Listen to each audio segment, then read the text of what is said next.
Hi ಸ್ನೇಹಿತರೆ, ಎಲ್ಲರಿಗೂ ನಮಸ್ಕಾರ. ನಾನು ಮಂಜುನಾಥ್ ಸಾಧನಾ ಅಕಾಡೆಮಿಯಿಂದ. ಸ್ನೇಹಿತರೆ, ಇವತ್ತು ಒಬ್ಬ ವಿಶೇಷ ವ್ಯಕ್ತಿಯನ್ನು ನಿಮಗೆ ಪರಿಚಯ ಮಾಡಿಕೊಡ್ತಾ ಇದ್ದೀನಿ. ಅವರು ವಿಶ್ವನಾಥ್ HD. ನಾನು ಇಷ್ಟಪಡುವ ಉತ್ತಮ ಲೇಖಕರಲ್ಲಿ, ನಾನು ಇಷ್ಟಪಡುವ ಉತ್ತಮ ಎಜುಕೇಟರ್ಗಳಲ್ಲಿ ಇವರು ಕೂಡ ಒಬ್ಬರು. ಸುಮಾರು 20 ವರ್ಷಗಳಿಂದ ಕಾಂಪಿಟೇಟಿವ್ ಎಕ್ಸಾಮ್ ಫೀಲ್ಡಲ್ಲಿ ಕೆಲಸ ಮಾಡ್ತಾ ಇದ್ದಾರೆ. ವ್ಯಾಪಕವಾದ ಅನುಭವ, ವ್ಯಾಪಕವಾದ ಜ್ಞಾನ. ಯಾಕೆಂದರೆ ಇವರು ಇಂಡಿಯನ್ ಪಾಲಿಟಿ, ಏನು ಭಾರತದ ಸಂವಿಧಾನ ಮತ್ತು ರಾಜಕೀಯ ಅಥವಾ ಭಾರತ ಸಂವಿಧಾನ ಮತ್ತು ಸರ್ಕಾರ ಅಂತ ಹೇಳ್ತೀವಿ, ಆ ವಿಷಯದಲ್ಲಿ ತುಂಬ ಎಕ್ಸ್ಪರ್ಟೈಸ್ ಇದ್ದಾರೆ. ಅದರ ಜೊತೆಗೆ ಮಾಡರ್ನ್ ಇಂಡಿಯನ್ ಹಿಸ್ಟ್ರಿ, ಏನು ಆಧುನಿಕ ಭಾರತದ ಇತಿಹಾಸ ಬರುತ್ತೆ, ಅದರಲ್ಲೂ ಕೂಡ ತುಂಬ ಪರಿಪಕ್ವವಾಗಿ ಟೀಚ್ ಮಾಡುವ ಒಬ್ಬ ಫ್ಯಾಕಲ್ಟಿಗಳಲ್ಲಿ ರಾಜ್ಯದ ಟಾಪ್ 10 ತೆಗೆದುಕೊಂಡ್ರೆ ವಿಶ್ವನಾಥ್ ಸರ್ ಕೂಡ ಒಬ್ಬರಾಗ್ತಾರೆ. ಅಂಥ ವಿಶ್ವನಾಥ್ ಸರ್ ಇವತ್ತು ನಮ್ಮ ಜೊತೆಗಿದ್ದು ಹಲವಾರು ಪರೀಕ್ಷೆಗಳಿಗೆ ಒಂದಷ್ಟು ಡಿಸ್ಕಷನ್ ಮಾಡ್ತಾ ಇದ್ವಿ. ಮತ್ತು ಅವರು ಸುಮಾರು 4 ಪುಸ್ತಕಗಳನ್ನು ಬರೆದಿದ್ದು ಅದರ ಪರಿಚಯ ಕೂಡ ಮಾಡಿಕೊಡ್ತಾ ಇದ್ದೀನಿ. ಮೊದಲನೇದಾಗಿ ವಿಶ್ವನಾಥ್ ಸರ್ಗೆ ನಮ್ಮ ಸ್ಟುಡಿಯೋಗೆ ಸ್ವಾಗತ ಮಾಡ್ತೀನಿ. ನಮಸ್ಕಾರ ಸರ್. ನಮಸ್ತೆ ಸರ್. ವಿಶ್ವನಾಥ ಸರ್ ಬೆಂಗಳೂರಿನಲ್ಲಿ ಪ್ರಸಿದ್ಧ ಕೋಚಿಂಗ್ ಸೆಂಟರ್ಗಳಲ್ಲಿ ಟೀಚ್ ಮಾಡಿದ ಅನುಭವ ಇದೆ. ಹಾಗೆಯೇ ವಿವಿಧ 4 ಪುಸ್ತಕಗಳು ಒಂಥರ ಜೆಮ್ಸ್ ಥರದಲ್ಲಿ. ಸ್ಪರ್ಧಾತ್ಮಕ ಪರೀಕ್ಷೆ ಅಂತ ಅಂದರೆ ಏನೋ ಫಾಲ್ತು ಅಧ್ಯಯನ ಅಲ್ಲ, ಅದಕ್ಕೊಂದು ಸೀರಿಯಸ್ನೆಸ್ ಇರಬೇಕು, ಅದಕ್ಕೊಂದು ಸೀರಿಯಸ್ ಬದ್ಧತೆ ಬೇಕು. ಆ ನಿಟ್ಟಿನಲ್ಲಿ ರಾಜ್ಯದಲ್ಲಿ ಕಾಣುವ ಪ್ರಮುಖ ಲೇಖಕರಲ್ಲಿ ಒಬ್ಬರಾಗಿರೋ ವಿಶ್ವನಾಥ್ ಸರ್ ಒಂದು 4 ಪುಸ್ತಕ ಬರೆದಿದ್ದಾರೆ. ನನಗೆ ತುಂಬ ಫೇವ್ರೇಟ್ ಆಗಿರೋ ಪುಸ್ತಕ ಫಸ್ಟ್ ಪರಿಚಯ ಮಾಡಿಸ್ತೀನಿ, ಮತ್ತು ಅದ್ರ ಬಗ್ಗೆ ಮಾತಾಡ್ತೀನಿ. ದಟ್ ಈಸ್ ಭಾರತ ಸಂವಿಧಾನ ಮತ್ತು ಸರ್ಕಾರ. ಏನು ಆಂಗ್ಲ ಭಾಷೆಯಲ್ಲಿ UPSCಗೆಲ್ಲ ಟಾಪ್ ರೆಫರಿಂಗ್ ಪುಸ್ತಕ ಅಂತೀವಲ್ಲ, ಆ ಪುಸ್ತಕಕ್ಕಿಂತಲೂ ಹೆಚ್ಚು ಕಂಟೆಂಟ್, ಆ ಪುಸ್ತಕಕ್ಕಿಂತಲೂ ಹೆಚ್ಚು ಕ್ವಾಲಿಟಿ, ಮತ್ತು ಕರ್ನಾಟಕಕ್ಕೆ ಎಕ್ಸ್ಕ್ಲೂಸಿವ್ ಆಗಿ ಏನು ನಾವು ಹೇಳ್ತೀವಿ ಅಂದರೆ, ಈಗ all India level top level ಪುಸ್ತಕ ತೆಗೆದುಕೊಂಡ್ರೆ ಕರ್ನಾಟಕದ ಕಾಂಪಿಟೇಟಿವ್ ಎಕ್ಸಾಮ್ ಏನು ಕನ್ನಡದಲ್ಲಿರುತ್ತೆ, ಅಲ್ಲಿ ಕೆಲವೊಮ್ಮೆ ನಾವು ಬೌನ್ಸ್ ಆಗಿ ಬರುವಂಥ ಕೆಲವು ಪ್ರಶ್ನೆಗಳಿಗೆ, ಸ್ಪಿನ್ ಆಗಿ ಬರುವಂಥ ಕೆಲವು ಪ್ರಶ್ನೆಗಳಿಗೆ ಟಚ್ ಮಾಡೋಕ್ಕಾಗೋದಿಲ್ಲ. ಯಾಕೆಂದರೆ that's exclusively related to Karnataka. ಅದನ್ನು ಟಚ್ ಮಾಡೋಕ್ಕಾಗಿಯೇ ಕನ್ನಡದ ಆಥರ್ಗಳು ಬರೆದಂಥ ಪುಸ್ತಕಗಳನ್ನ ನಾವು ಎಲ್ಲ ಸಬ್ಜೆಕ್ಟಲ್ಲೂ ಓದಬೇಕಾಗತ್ತೆ, ಇನ್ಕ್ಲೂಡಿಂಗ್ ಹಿಸ್ಟರಿ. ಅಂದರೆ ಅದು ಕನ್ನಡದ ಆಥರ್ಗಳಿಗೆ ಎಕ್ಸ್ಕ್ಲೂಸಿವ್. ಯಾಕಂದರೆ ಶಿವಪುರ, ಈಸೂರು ಇದನ್ನೆಲ್ಲ ನಾವು ಇಂಡಿಯನ್ ಟಾಪ್ ಲೆವೆಲ್ ಬುಕ್ಗಳಲ್ಲಿ ತುಂಬ ಡೀಪಾಗಿ ನೋಡೋಕ್ಕಾಗಲ್ಲ. ಅಂಥ ಎಲ್ಲ ಕೆಲಸವನ್ನು ಇಲ್ಲಿ ಮಾಡಿದ್ದಾರೆ ಸರ್. ಭಾರತದ ಸಂವಿಧಾನ ಮತ್ತು ಸರ್ಕಾರ ಈ ಪುಸ್ತಕ ಎಷ್ಟು ಪ್ರೀತಿಯಿಂದ ಬರೆದ್ರಿ, ಯಾವಾಗ ಇದು ಅರ್ಪಣೆ ಆಯಿತು ಮೊದಲು, ಈಗ 12ನೇ ಮುದ್ರಣದಲ್ಲಿದೆ. ಇದನ್ನು ಈಗ ಸುಮಾರು 70,000ಕ್ಕೂ ಹೆಚ್ಚು ರಿಕ್ರೂಟ್ಮೆಂಟ್ ಆಗೋ ಟೈಮ್ನಲ್ಲಿ ಏನು ಸೀರಿಯಸ್ ಅಧ್ಯಯನ ಮಾಡಬೇಕು ಅಂತ ಇರೋ ವಿದ್ಯಾರ್ಥಿಗಳಿಗೆ ಇದನ್ನು ನಾನು ರೆಫರ್ ಮಾಡ್ತೀನಿ. ಹಾಗಾಗಿ ಇದರ ವಿಶೇಷತೆ ಏನು ಅಂತ ತಿಳಿಸ್ಕೊಡ್ಬೋದು ಸರ್? ಖಂಡಿತ ಸರ್. ನಾನು ಮೂಲತಃ ಮಂಡ್ಯ ತಾಲೂಕಿನವನು.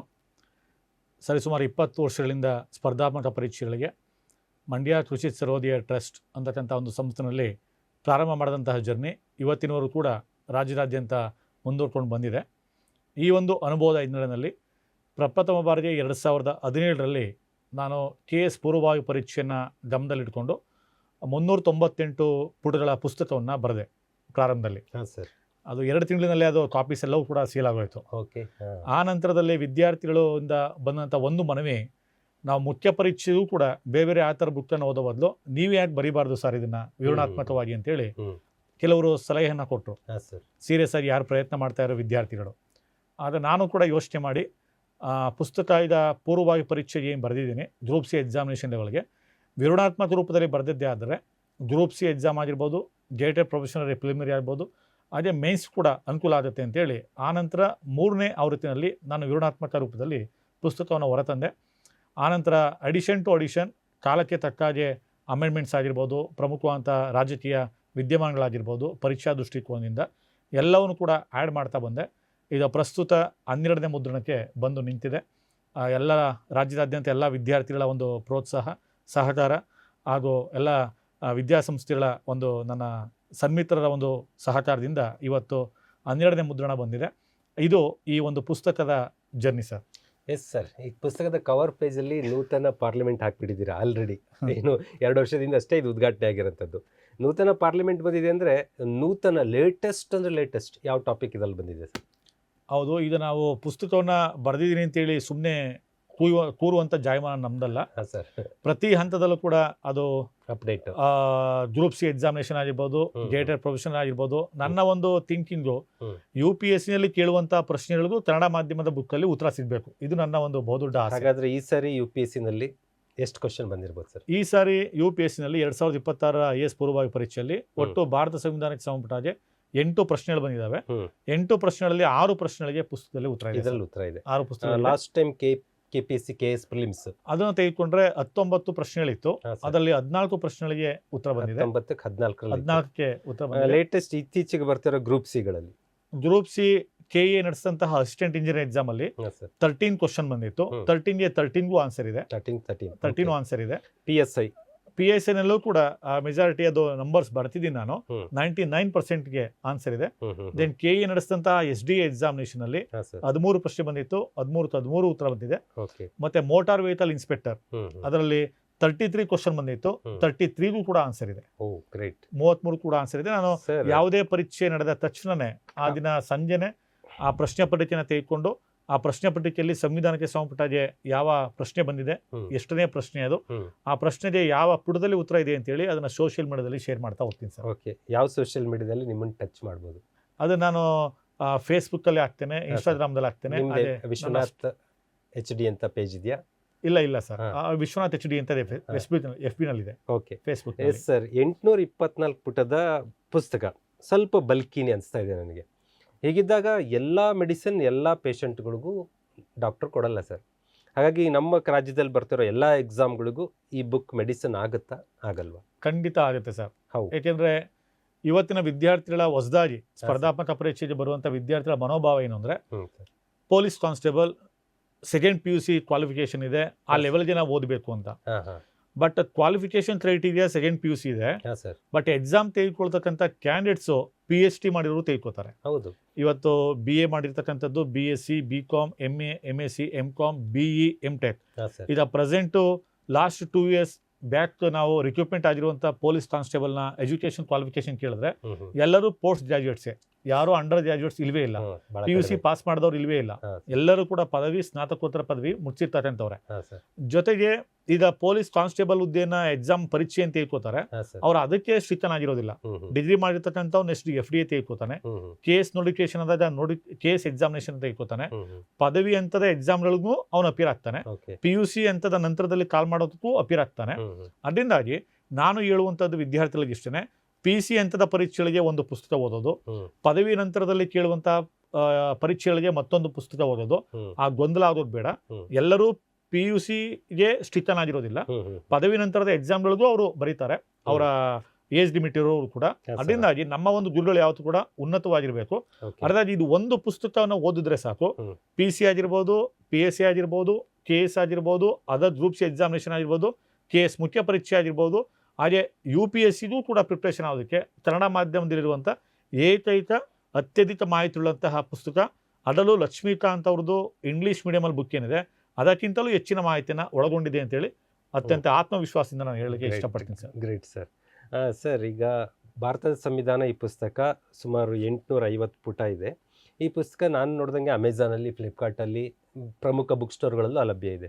ಈಗ ನಮ್ಮ ಬೀದರಲ್ಲೋ ಚಾಮರಾಜನಗರಲ್ಲೋ ಎಲ್ಲೋ ಹುಡುಗರು ಇರ್ತಾರೆ, ಅವ್ರ ಊರಿಗೆ ಆ ಬುಕ್ ಸಿಗ್ತಾ ಇರಲ್ಲ, ಅಥವಾ ಅವರಿಗೆ ಆನ್ಲೈನಲ್ಲಿ ಅಷ್ಟು ಕನ್ವೀನಿಯೆಂಟ್ ಇಲ್ಲ ಅಂದರೆ ಬೇರೆ ಯಾವ್ದಾದ್ರು ವೇನಲ್ಲಿ ಈ ಪುಸ್ತಕ ತಲುಪಿಸಬಹುದು? ಇಲ್ಲ, ಅದು ನೇರವಾಗಿ ನನ್ನ ಮೊಬೈಲ್ ನಂಬರ್ಗೆ ಅವ್ರು ಸಂಪರ್ಕಿಸಿದ್ರೆ ಅವರು ವಾಟ್ಸ್ಆಪ್ ಮುಖಾಂತರ ಅವರ ಪೋಸ್ಟಲ್ ಅಡ್ರೆಸ್ನ ಸೆಂಡ್ ಮಾಡಿದ್ರೆ ಆನ್ಲೈನ್ ಪೇಮೆಂಟ್ ಮಾಡಿದಂಥ ಸಂದರ್ಭದಲ್ಲಿ ಖುದ್ದಾಗಿ ಅವರ ವಿಳಾಸಕ್ಕೆ ನಾವು ಪೋಸ್ಟ್ ಮುಖಾಂತರ ಕಳಿಸ್ಕೊಡ್ತೀವಿ. Number sir? ನಂಬರ್ ನಂದು 9916089483 9916089483. ಈ ನಂಬರ್ಗೆ ನೀವು ಕಾಲ್ ಮಾಡಿ ನಿಮ್ಮ ಪೋಸ್ಟಲ್ ಅಡ್ರೆಸ್ಸನ್ನು ಸೆಂಡ್ ಮಾಡಿದ್ರೆ ನಾವು ನಿಮ್ಮ ವಿಳಾಸಕ್ಕೆ ನಾವು ಬುಕ್ಕನ್ನು ನಾವು ಕಳಿಸ್ಕೊಡ್ತೇವೆ. Okay sir, right. ಇದು ಭಾರತ ಸಂವಿಧಾನದ್ದಾಯಿತು. ಭಾರತ ಸಂವಿಧಾನ ಇಷ್ಟೊಂದು ದೊಡ್ಡ ಬಲ್ಕಿ ಬುಕ್ ಬರೆದ ನಂತರ then why do you go to ಭಾರತ ಸಂವಿಧಾನ ಪ್ರಶ್ನೋತ್ತರ ಕಣಜ? ಇದು ಯಾಕೆ ಬೇಕಿತ್ತು ಅಂತ?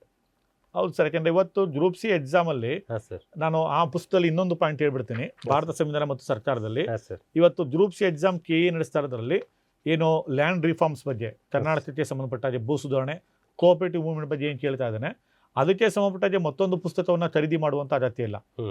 ಭೂ ಸುಧಾರಣೆ, ಕೋಆಪರೇಟಿವ್ ಸೊಸೈಟೀಸ್ ಆಗಿರ್ಬೋದು, ಇತ್ತೀಚಿನ ಚುನಾವಣಾ ಬಾಂಡ್ ಯೋಜನೆ ಆಗಿರ್ಬೋದು, ಪ್ರಧಾನಮಂತ್ರಿಗಳ ರಾಷ್ಟ್ರೀಯ ಪರಿಹಾರ ಯೋಜನೆ ಆಗಿರ್ಬೋದು, ಸಂಸತ್ ಸದಸ್ಯರ ಸ್ಥಳೀಯ ಪ್ರದೇಶಾಭಿವೃದ್ಧಿ ನಿಧಿ ಆಗಿರ್ಬೋದು, ಇತ್ತೀಚಿನ ಪ್ರಮುಖವಾದಂತಹ ಪ್ರಚಲಿತ ವಿದ್ಯಮಾನಕ್ಕೆ ಸಂಬಂಧಪಟ್ಟಂತಹ ರಾಜಕೀಯ ವಿಶ್ಲೇಷಣೆ ಏನಿದೆ, ಅದಕ್ಕೆ ಸಂಬಂಧಪಟ್ಟಂತಹ ಪರೀಕ್ಷಾ ದೃಷ್ಟಿಯಲ್ಲಿ ಕೇಳಬಹುದಾದಂತಹ ಪ್ರಶ್ನೆಗಳೇನಿದಾವೆ, ಕಂಟೆಂಟ್ ಏನಿದೆ, ಅದೆಲ್ಲವನ್ನು ಕೂಡ ನಾನು ಆಡ್ ಮಾಡ್ತಾ ಹೋಗ್ತಾ ಇದ್ದೀನಿ ಸರ್.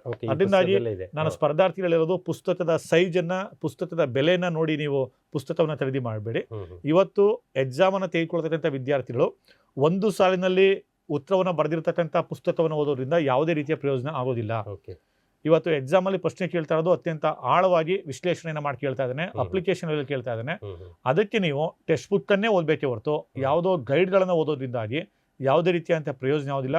ಅವಕಾಶಗಳು ನಿಮಗೆ ಎಲ್ಲ ಸಂದರ್ಭದಲ್ಲೂ ಸಿಗೋದಿಲ್ಲ. ಸಿಕ್ಕಿರೋ ಅವಕಾಶವನ್ನ ನಿಮ್ಮದಾಗಿ ಮಾಡ್ಕೋಬೇಕು ಅಂತಂದ್ರೆ ಇಂತಹ ಒಂದು ಉತ್ತಮ ಪುಸ್ತಕವನ್ನು ಓದಿದ್ದೇ ಆದಲ್ಲಿ ಸಂವಿಧಾನಕ್ಕೆ ಸಂಬಂಧಪಟ್ಟಾಗಿ ಬರ್ತಕ್ಕಂಥ 100ಕ್ಕೆ 100ರಷ್ಟು ಪ್ರಶ್ನೆಯನ್ನ ಸರಿ ಉತ್ತರವನ್ನು ಹಾಕೋದಕ್ಕೆ ಈ ಪುಸ್ತಕ ನಿಮಗೆ ಸಹಕಾರಿ ಆಗುತ್ತೆ ಅನ್ನೋದನ್ನ ನಾನು ಅತ್ಯಂತ ಆತ್ಮವಿಶ್ವಾಸದಿಂದ ನಿಮ್ಮ ಮುಂದೆ ಹೇಳಲಿಕ್ಕೆ ಇಚ್ಛೆ ಪಡ್ತೇನೆ. ಸಾಧನದಲ್ಲಿ ವಿಶ್ವನಾಥ್ ಸರ್ ಹಲವಾರು ಕ್ಲಾಸ್ಗಳನ್ನು ಮಾಡಿಕೊಟ್ಟಿದ್ದಾರೆ, ಅವ್ರಿಗೆ ತುಂಬ ಆಭಾರಿಯಾಗಿದ್ದೇವೆ. ಅದ್ರ ಜೊತೆಗೆ ಸಂವಿಧಾನ ಪ್ರಶ್ನೋತ್ತರ ಕಣಜ ಪುಸ್ತಕ ಕೂಡ ಇದೆ, ಇದು ಇದರ ಮರಿ ಅಂತ ಕರಿಬೋದು. ಇದನ್ನು ಕೂಡ ಸರ್ ಚಾಪ್ಟರ್ ವೈಸ್ ಮಾಡಿದ್ದಾರೆ. ನಾನು ತುಂಬ ಖುಷಿಯಿಂದ ಹೇಳ್ತೀನಿ, ಅದು ಪ್ರತಿ ಚಾಪ್ಟರ್ಗೆ ಇಷ್ಟಿಷ್ಟು ಕ್ವಶನ್ ಅಂತೇಳಿ. ಸರ್ ಫಂಡಮೆಂಟಲ್ ರೈಟ್ಸ್ ಅಂದರೆ ಇಷ್ಟು ಕ್ವಶನ್, ಪ್ರಸ್ತಾವನೆಗೆ ಕೂಡ ಇಷ್ಟು ಕ್ವಶನ್ ಅಂತ ಮಾಡ್ತಾ ಹೋಗ್ತೀರಾ. ಯಾಕೆ ಇದರಿಂದ ಹೇಗೆ ನಮ್ಮ ಅಧ್ಯಯನಕ್ಕೆ ಪೂರಕವಾಗಿ ಸಪೋರ್ಟ್ ಆಗುತ್ತೆ? ನನ್ನ ಒಂದು ಆಲೋಚನೆ ಪ್ರಶ್ನೋತ್ತರ ಕಣಜ ಬರೆಯೋದಕ್ಕೆ ಪ್ರೇರಣೆ, ಈಗ UPSCನಲ್ಲಿ ಮುಖ್ಯ ಪರೀಕ್ಷೆಯಲ್ಲಿ ನಾವು ಪ್ರಾದೇಶಿಕ ಭಾಷೆಯಲ್ಲಿ ಬರೆಯೋದಕ್ಕೆ ಅವಕಾಶ ಇದೆ. ಆದರೆ ಪೂರ್ವಭಾವಿ ಪರೀಕ್ಷೆಯಲ್ಲಿ ಕೇವಲ ಆಂಗ್ಲ ಭಾಷೆ ಮತ್ತು ಹಿಂದಿ ಭಾಷೆಯಲ್ಲಿ ಮಾತ್ರ ಅವಕಾಶ ಇದೆ. ಹೌದು. ಭವಿಷ್ಯದ ದಿನಗಳಲ್ಲಿ ಏನಾದರೂ ಆಯಾ ಪ್ರಾದೇಶಿಕ ಭಾಷೆಗಳಲ್ಲಿ IAS ಪೂರ್ವಭಾವಿ ಪರೀಕ್ಷೆಯನ್ನು ಬರೆಯೋದಕ್ಕೆ ಅವಕಾಶ ಕೊಟ್ಟರೆ ಆ ಸಂದರ್ಭದಲ್ಲಿ ನಮ್ಮ ಕನ್ನಡ ಮಾಧ್ಯಮದ ವಿದ್ಯಾರ್ಥಿಗಳಿಗೆ IASನಲ್ಲಿ ಇರತಕ್ಕಂಥ ಆಂಗ್ಲ ಮಾಧ್ಯಮ ಮತ್ತು ಹಿಂದಿ ಮಾಧ್ಯಮದ ಪ್ರಶ್ನೆಗಳು ಅದು ಅರ್ಥ ಆಗದೇನೆ ಇರ್ಬೋದು, ಅದನ್ನ ಅವ್ರು ಡೌನ್ಲೋಡ್ ಮಾಡಿಕೊಂಡು ಅದನ್ನ ಟ್ರಾನ್ಸ್ಲೇಟ್ ಮಾಡಿ ಅದಕ್ಕೆ ಕೀ ಆನ್ಸರ್ನ ಹುಡ್ಕೋದಕ್ಕೆ ಟೈಮ್ ಆಗಿರ್ಬೋದು, ಮನಿ ಆಗಿರ್ಬೋದು, ಇವೆಲ್ಲವೂ ಕೂಡ ಅವ್ರಿಗೆ ಸೇವ್ ಆಗಬೇಕು, ಉಳಿತಾಯ ಆಗಬೇಕು. ಈ ಭವಿಷ್ಯವನ್ನು ಇಟ್ಕೊಂಡು ಗುರಿಯಾಗಿ ಇಟ್ಕೊಂಡು ನಾನು ಯಾಕೆ ಮಾಡಬಾರ್ದು ಅಂತೇಳಿ ಕೇವಲ IAS ಎಕ್ಸಾಮ್ನ ಪರೀಕ್ಷೆಯನ್ನು ಮಾತ್ರ ನಾನು ತೆಗೆದುಕೊಂಡಿದ್ದೀನಿ. 1979ರಿಂದ 2025ರವರೆಗೆ ಸುಮಾರು 47 ವರ್ಷ ಕನ್ನಡ ಮಾಧ್ಯಮದಲ್ಲಿ ರಾಜ್ಯದಲ್ಲಿ ಇದು ಇವರಿಗೆ ಯಾರೂ ಕೂಡ ಬರೆದಿಲ್ಲ. ಕೆಲವರು ಕ್ವಶನ್ ಕೊಟ್ಟಿದ್ದಾರೆ, ಕೀ ಆನ್ಸರ್ ABC ಬರೆದಿದ್ದಾರೆ, ಬಟ್ 4 ಆಪ್ಷನ್ಗಳು ಕೂಡ ಪರಿಪೂರ್ಣವಾದಂಥ ಒಂದು ಉತ್ತರವನ್ನ ರಾಜ್ಯದಲ್ಲಿ ಮೊಟ್ಟ ಮೊದಲ ಬಾರಿಗೆ ಕೊಟ್ಟಿರ್ತಕ್ಕಂಥದ್ದು ನಾನು ಬರೆದಿರ್ತಕ್ಕಂತಹ ಪ್ರಶ್ನೋತ್ತರ ಕಣಜ ಪುಸ್ತಕದಲ್ಲಿ. ಇದರಿಂದಾಗಿ ಸುಮಾರು ಮೋರ್ ದೆನ್ 500 ಕ್ವಶನ್ಸ್ ಇದೆ, IC ಕ್ವಶನ್ಸು. ಇವತ್ತು ಗ್ರೂಪ್ C ಮತ್ತು JTET ಪ್ರೊಫೆಷನಲ್ ಎಕ್ಸಾಮ್ನ ನಾವು ನೋಡಿದಾಗ IAS ಪೂರ್ವಭಾವಿ ಪರೀಕ್ಷೆಯಲ್ಲಿ ಕೇಳಿರುವಂಥ ಪ್ರಶ್ನೆಗಳನ್ನು ಗ್ರೂಪ್ C ಎಕ್ಸಾಮಲ್ಲಿ KSನಲ್ಲಿ ಕಾಪಿ ಮಾಡ್ತಾ ಇದ್ದಾನೆ. ಅದರಿಂದಾಗಿ ನಾವು IAS ಎಕ್ಸಾಮಿನೇಷನ್ನ mother of all competitive examination ಅಂತೇಳಿ ಕರಿತೀವಿ. ಅದರಿಂದಾಗಿ ಉನ್ನತ ಮಟ್ಟದ ಪರೀಕ್ಷೆಯಲ್ಲಿ ಸಂವಿಧಾನಕ್ಕೆ ಸಂಬಂಧಪಟ್ಟ ಯಾವ ರೀತಿ ಪ್ರಶ್ನೆಗಳು ಬಂದಿದೆ ಅನ್ನೋದನ್ನ ಈ ಕ್ವಶನ್ ಬ್ಯಾಂಕನ್ನು ಒಂದ್ಸಾರಿ ಎಕ್ಸಾಮ್ ಟೈಮಲ್ಲಿ ರಿವ್ಯೂ ಮಾಡಿದ್ರೆ ಸಂವಿಧಾನಕ್ಕೆ ಸಂಬಂಧಪಟ್ಟಾಗಿ ಅವ್ರು ತಿಳ್ಕೊಂಡಿರ್ತಕ್ಕಂಥ ನಾಲೆಡ್ಜು ಇನ್ನಷ್ಟು ವೈಡ್ ಆಗುತ್ತೆ, ಅವ್ರಿಗಿರುವಂತಹ ಗೊಂದಲಗಳು ಕ್ಲಿಯರ್ ಆಗ್ತವೆ, ಹಾಗೆ ಹೆಚ್ಚಿನ ಒಂದು ಮಾಹಿತಿಯನ್ನು ತಿಳ್ಕೊಳ್ಳಿಕ್ಕೆ ಅನುಕೂಲ ಆಗುತ್ತೆ ಅನ್ನೋ ಒಂದು ದೃಷ್ಟಿಯಿಂದ ಈ ಒಂದು 47 ವರ್ಷಗಳ ಪ್ರಶ್ನೋತ್ತರ ಕಣಜವನ್ನು ನಾನು ಬರೆದಿದ್ದು ಸರ್. ಓಕೆ, ಇದು ಕೂಡ same online offline book store ಸಿಗುತ್ತೆ ಸರ್. ನಿಮಗೆ ಸಿಗದೇ ಇದ್ದರೆ ಸರ್ದು ಈಗೇನು ಹಿಂದೆ ನಂಬರ್ ಕೊಟ್ಟಿದ್ದೀವಿ ಅದಕ್ಕೆ ಕಾಂಟ್ಯಾಕ್ಟ್ ಮಾಡ್ಬೋದು.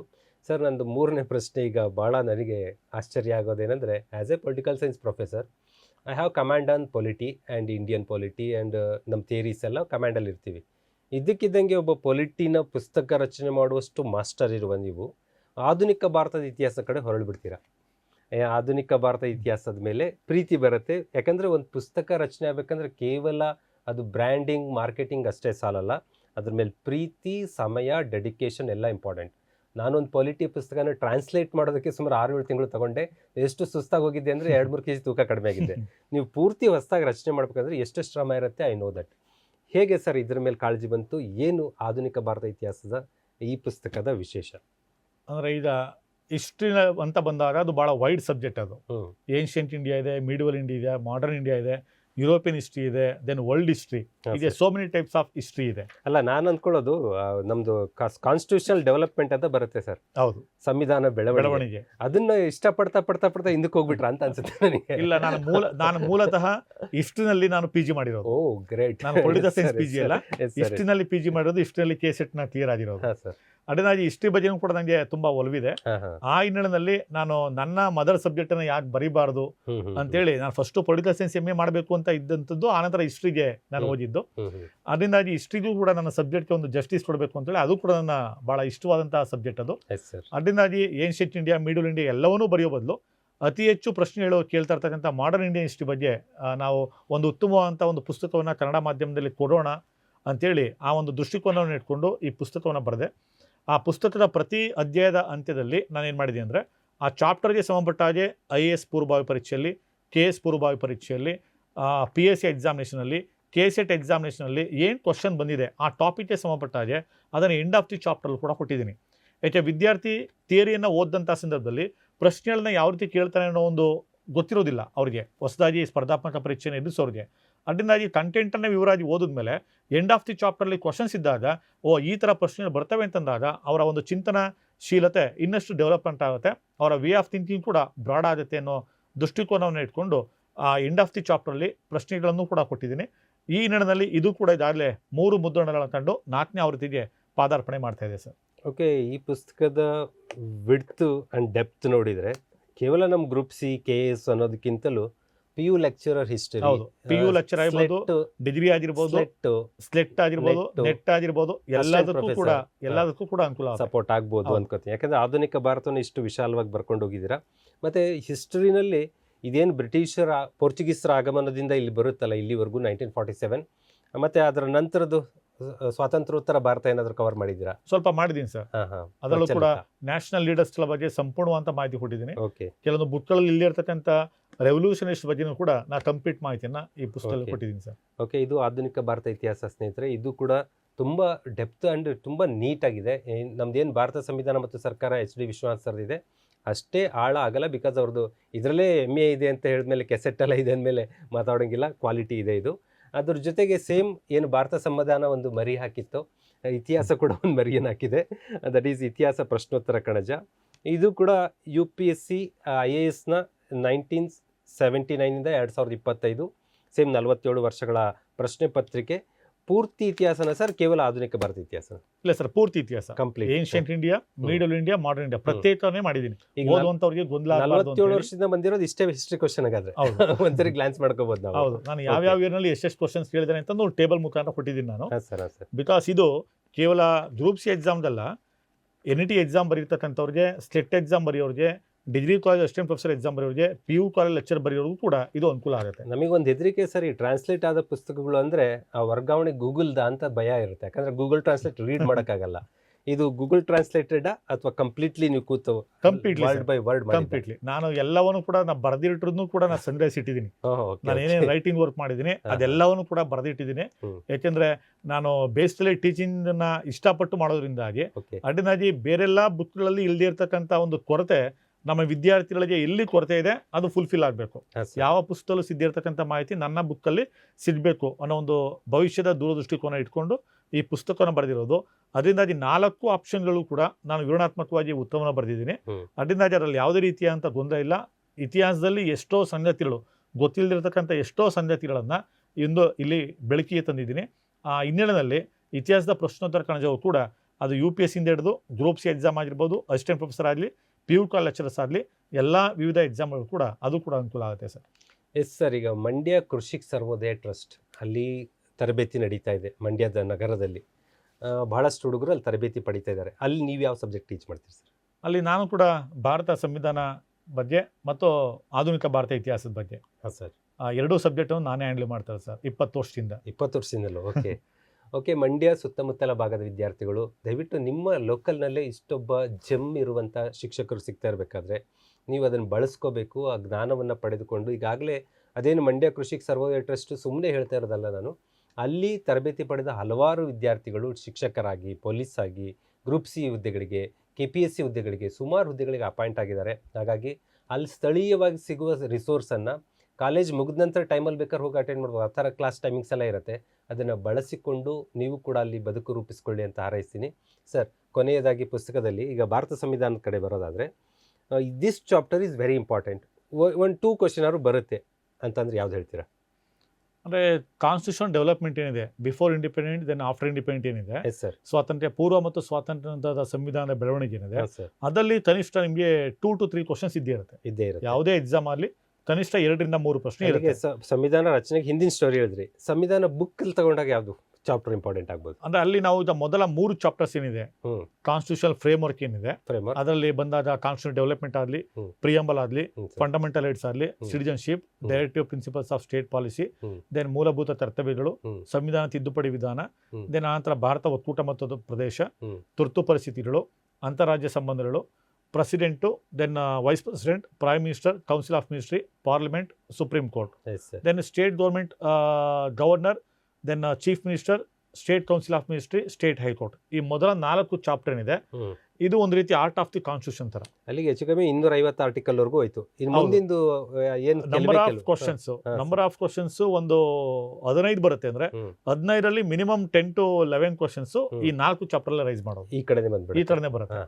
ಅದರಿಂದ ಇದನ್ನ ಒಂದು ರೀತಿ ಆರ್ಟ್ ಆಫ್ ದಿ ಕಾನ್ಸ್ಟಿಟ್ಯೂಷನ್ ಅಂತಾನೆ ಕರಿತೀವಿ. ಓಕೆ. ಅದನ್ನ ನಾವು ಇನ್ ಡೆಪ್ತ್ ಆಗಿ ಓದಬೇಕು. ಆ ಮೊದಲ 4 ಚಾಪ್ಟರ್ನ ಅತ್ಯಂತ ಆಳಕ್ಕೆ ಇಳಿದು ವಿಶ್ಲೇಷಣೆ ಮಾಡಿ ಓದ್ದಾದ್ಲೇನೆ ನಾವು ಗರಿಷ್ಠ ಮಟ್ಟದ ಅಂಕಗಳನ್ನ ಗಳಿಸೋದಕ್ಕೆ ಸಾಧ್ಯ. ಇನ್ನು ಆನಂತರ ಮುಂದೆ ನಾವೇನು ಕಾನ್ಸ್ಟಿಟ್ಯೂಷನ್ ಬಾಡೀಸ್ ಇದೆ, ನಾನ್ ಕಾನ್ಸ್ಟಿಟ್ಯೂಷನ್ ಬಾಡೀಸ್ ಇದೆ, ಅವುಗಳಿಗೆ ಸಂಬಂಧಪಟ್ಟ ಹಾಗೆ ಪ್ರಶ್ನೆಗಳನ್ನ ರೈಸ್ ಮಾಡ್ತಾ ಹೋಗ್ತಾನೆ ಲೋಕಲ್ ಬಾಡಿಗೆ ಸಂಬಂಧಪಟ್ಟ ಹಾಗೆ.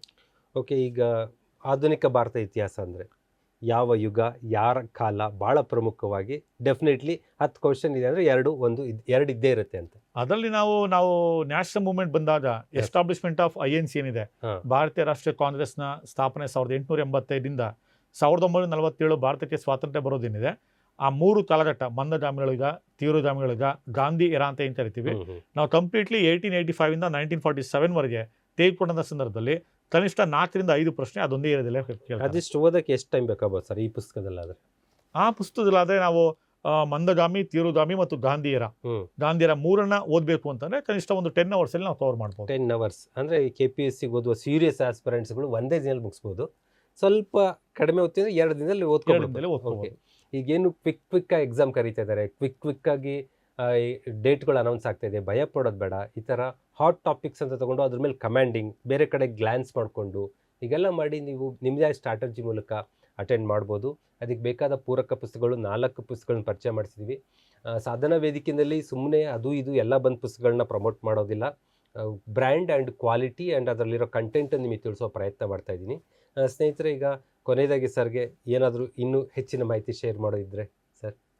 ಅದೇ, ನಾನು ಸ್ಪರ್ಧಾರ್ಥಿಗಳಲ್ಲಿ ಒಂದು ಮನವಿಯನ್ನು ಮಾಡ್ಕೊಳ್ತಕ್ಕಂಥದ್ದು ಅಂದರೆ, ಈಗಾಗಲೇ ಹೇಳಿದಾಗೆ ಹೊಸದಾಗಿ ಎಕ್ಸಾಮ್ನ ತೆಗೆದುಕೊಳ್ತಕ್ಕಂಥ ಸ್ಟೂಡೆಂಟ್ಸ್ಗಳು ಇದ್ದಾರೆ. ಈಗಾಗಲೇ ಹಲವಾರು ಎಕ್ಸಾಮ್ಗಳೆಲ್ಲ ಬರೆದು 1 marks 2 marks ಹತ್ತತ್ರಕ್ಕೆ ಬಂದು ಫೇಲ್ಯೂರ್ ಆಗಿರ್ತಕ್ಕಂಥವ್ರು ಕೂಡ ಇದ್ದೀರಿ. ಅದರಿಂದಾಗಿ ಸ್ಪರ್ಧಾತ್ಮಕ ಪರೀಕ್ಷೆಗೆ ಗಂಭೀರವಾಗಿ ಯಾರು ಅಭ್ಯಾಸವನ್ನು ಮಾಡ್ತಾ ಇದ್ದೀರಿ, ನೀವು ಮೊದಲಿಗೆ 5th ಇಂದ 12th ಸ್ಟ್ಯಾಂಡರ್ಡ್ ಏನಿದೆ NCERT ಬೇಸಿಕ್ ಫೌಂಡೇಶನ್ನೇ ಅದನ್ನು ಇಟ್ಕೊಂಡು ಆನಂತರ ಈಚ್ ಸಬ್ಜೆಕ್ಟ್ ಒಂದು ಪುಸ್ತಕವನ್ನು ಓದಿ. ಒಂದೊಂದು ಸಬ್ಜೆಕ್ಟ್ಗೆ 3-4 ಪುಸ್ತಕ, 3-4 ಕೋಚಿಂಗ್ ಕ್ಲಾಸ್ ನೋಟ್ಸನ್ನು ಇಟ್ಕೊಂಡು ಓದೋದ್ರಿಂದಾಗಿ ಟೈಮು ವೇಸ್ಟ್ ಆಗುತ್ತೆ, ಕನ್ಫ್ಯೂಷನೂ ಆಗುತ್ತೆ, ನೀವು ಒತ್ತಡಕ್ಕೆ ಸಿಲುಕ್ತೀರಿ. ಈಚ್ ಸಬ್ಜೆಕ್ಟ್ ಒಂದು ಬುಕ್. ಈಗ ನಾನು ಹೇಳ್ತೀನಿ, ಭಾರತ ಸಂವಿಧಾನಕ್ಕೆ ಸಂಬಂಧಪಟ್ಟ ಹಾಗೆ ಕನ್ನಡ ಮಾಧ್ಯಮದಲ್ಲಿ ನಾನು ಬರೆದಿರ್ತಕ್ಕಂಥ ಬುಕ್ಕನ್ನು ಬಿಟ್ಟು ಇನ್ಯಾವುದನ್ನು ಓದಬೇಡಿ. ನೀವು ಕ್ವಶನ್ ಪೇಪರ್ ತೊಗೊಳ್ಳಿ, ಎಕ್ಸಾಮ್ ಆದಮೇಲೆ ಕ್ವಶನ್ ಪೇಪರ್ ತೆಗೆದುಕೊಂಡು ಆ ಕಂಟೆಂಟನ್ನು ತೆಗೆದು ಉತ್ತರ ಹುಡುಕಿ, ನಿಮಗೆ 99.9% ನಿಮಗೆ ಸರಿ ಉತ್ತರ ಈ ಬುಕ್ಕಲ್ಲಿರುತ್ತೆ. ಅದರಿಂದಾಗಿ ನೀವು ಗ್ರೂಪ್ C, ಪ್ರಿಲಿಮಿನರಿ, ಮೇನ್ಸ್ ಯಾವುದೇ ಬುಕ್ಕನ್ನು ಓದಕ್ಕೆ ಹೋಗಬೇಡಿ. ಇದೊಂದು ಪುಸ್ತಕವನ್ನು ಬಿಟ್ಟು ಇನ್ಯಾವುದನ್ನು ಕೂಡ ಪರ್ಚೇಸ್ ಮಾಡಬೇಡಿ. ಹಾಗೆಯೇ each subject above 75 to 80% subject cover ಆಗಿರುವಂಥ ಪುಸ್ತಕವನ್ನು ನೀವು ಆಯ್ಕೆ ಮಾಡಿಕೊಂಡು ಓದಿದ್ದೇ ಆದಲ್ಲಿ ಸ್ಮಾರ್ಟ್ ವರ್ಕನ್ನು ಮಾಡೋದ್ರ ಮುಖಾಂತರವಾಗಿ ನಿಮ್ಮ ಭವಿಷ್ಯವನ್ನು ನೀವು ರೂಪಿಸ್ಕೋಬೋದು. ಈಗ 12ನೇ ಮುದ್ರಣ ನಂದು ಬಂದಿದೆ. 12ನೇ ಮುದ್ರಣಕ್ಕೆ ಸನ್ಮಾನ್ಯ ಶ್ರೀ ಮಂಜುನಾಥ್ ಅವರು ನನಗೆ ಬೆನ್ನುಡಿಯನ್ನು ಕೂಡ ಬರ್ಕೊಟ್ಟಿದ್ದಾರೆ. ಯಾಕೆ ಯಾರೂ ಕೂಡ ಸುಮ್ಮನೆ ಬೆನ್ನುಡಿಯನ್ನು ಅಲ್ಲಿ ಅಥವಾ ಮುನ್ನುಡಿಯನ್ನಾರೇ ಬರೆಯೋದಿಲ್ಲ. ಆ ಪುಸ್ತಕದ ಗಂಭೀರತೆ, ಆ ಪುಸ್ತಕಕ್ಕಿರ್ತಕ್ಕಂಥ ಒಂದು ಮಹತ್ವ, ಆ ಪುಸ್ತಕದಲ್ಲಿ ಕೊಟ್ಟಿರ್ತಕ್ಕಂಥ ಒಂದು ಅಂಶಗಳು ವಿದ್ಯಾರ್ಥಿಗಳಿಗೆ ಪರೀಕ್ಷಾ ದೃಷ್ಟಿಯಿಂದ ಬರ್ತಾ ಇದ್ದಾವ ಇಲ್ವಾ ಅನ್ನೋದನ್ನು ಅವರು ಕೂಡ ಅವಲೋಕನ ಮಾಡ್ತಾರೆ. ಈ ನಿಟ್ಟಿನಲ್ಲಿ ನನ್ನ 12ನೇ ಈ ಒಂದು ಮುದ್ರಣಕ್ಕೆ ಸನ್ಮಾನ್ಯ ಮಂಜುನಾಥ್ ಸರ್ ಅವರು ಕೂಡ ಬೆನ್ನುಡಿಯನ್ನು ಬರೆದು ನಮಗೆ ಹಾರೈಸಿದ್ದಾರೆ. ಈ ಹಿನ್ನೆಲೆಯಲ್ಲಿ ನನ್ನ 20 ವರ್ಷದ ಬೋಧನಾನುಭವ, ಸರ್ ಅವರ ಒಂದು 30 ವರ್ಷದ ಬೋಧನಾನುಭವ, ಈ ಎಲ್ಲದರ ಹಿರಿಯರ ಮಾರ್ಗದರ್ಶನದಂತೆ ಈ ಪುಸ್ತಕ ಹೊರ ಬಂದಿದೆ. ಅದರಿಂದಾಗಿ ಈ ಪುಸ್ತಕವನ್ನು ಖರೀದಿ ಮಾಡೋದ್ರ ಮುಖಾಂತರವಾಗಿ ನಿಮ್ಮ ಭವಿಷ್ಯದಲ್ಲಿ ನೀವು ಎದುರಿಸ್ತಕ್ಕಂಥ ಪರೀಕ್ಷೆಗಳಲ್ಲಿ ಗರಿಷ್ಠ ಮಟ್ಟದ ಅಂಕಗಳನ್ನು ತೆಗೆದುಕೊಳ್ಳೋದ್ರ ಮುಖಾಂತರ ನೀವು ಯಶಸ್ವಿಯಾಗಿ ಅಂತೇಳಿ ನಾನು ಹಾರೈಸ್ತೇನೆ.